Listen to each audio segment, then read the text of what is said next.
Holley.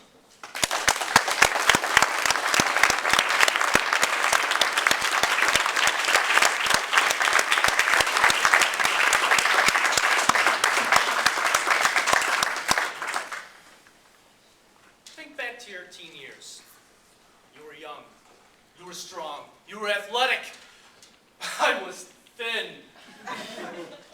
As we get older, we start to put on a little bit of weight. We kind of lose that athleticism. But in our minds, we crave that competition, that challenge. We gotta have it. We need it. Last spring, a friend of mine texted me. Holley sent me a text. He said, "Steve, tough!" And he did that when he texted too. He went, "Tough, Munner, let's do it." I said, "Yeah, I'm in." "What is it?" He says, "It's 10 miles, 19 obstacles." I said, "No, I'm out." 10 miles, 19 obstacles. I don't think so. He said, "Steve, you get a free t-shirt." I have t-shirts. He said, "You get an orange headband." I said, "Holley, I'll cut up an orange t-shirt." He said, "You get free beer." Now, ladies and gentlemen, you know men, we'll do anything for free beer. We'll pay money and still consider it free, and we'll brag. "Hey, man, I got a free beer and it only cost me $5. I'm back in. We grabbed another friend and we formed a team called the Three Sick Dogs. That's us. And that began a long, very long summer of training. Fast forward to August. We're on the bus, we're pulling up to the event. We're jacked, we're pumped, we're psyched. We had swam, we had run, we had lifted. We're ready. We step off the bus, and I look out and I see a sea of 20 and 30-year-old freaky fit people.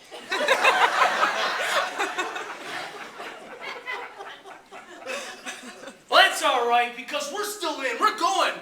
Besides, I paid $150 and I haven't gotten my free beer yet. Now, ladies and gentlemen, this event is held at a ski resort. You know what they have at ski resorts? They have ski slopes. Big, tall ski slopes.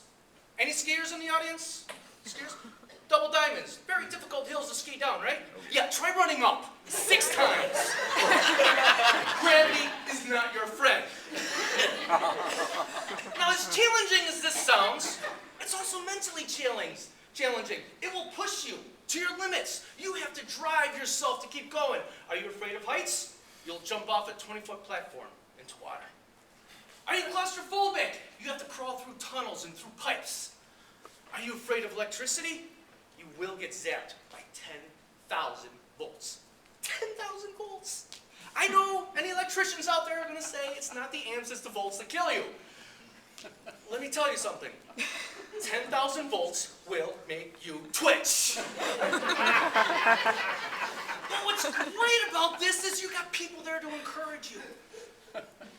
First off, you have the other runners. We were about mile 5. I'm starting to get a little tired.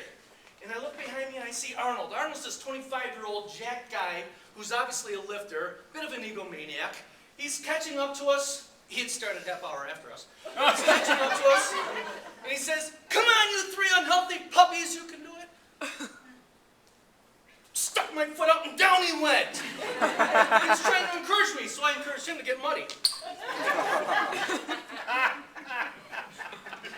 Now you also have spectators. There's spectators there to help you.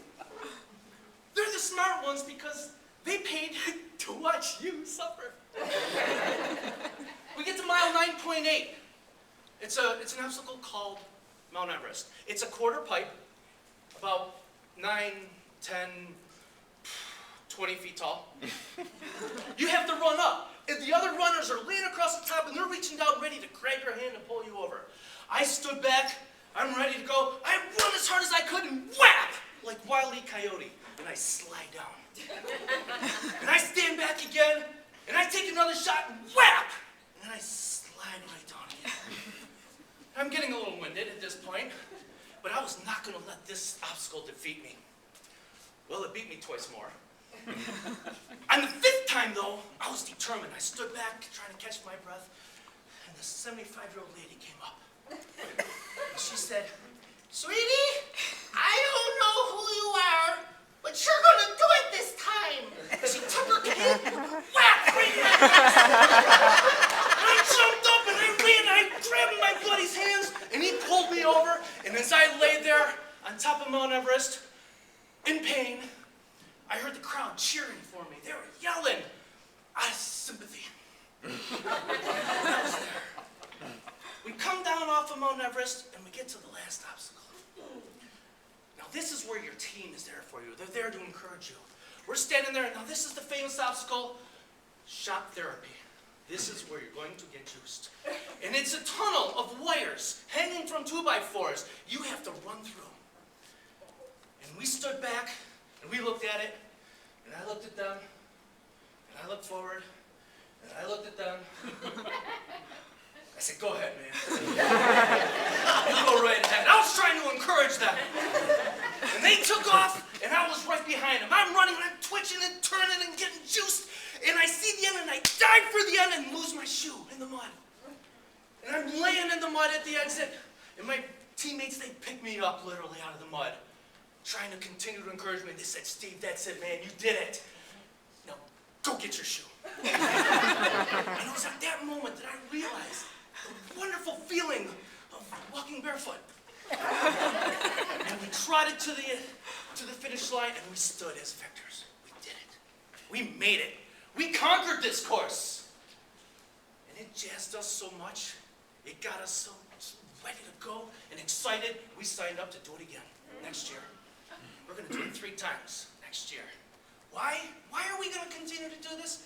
Not because we're 3 sick dogs, but we're going to do this because we are 3 tough mudders.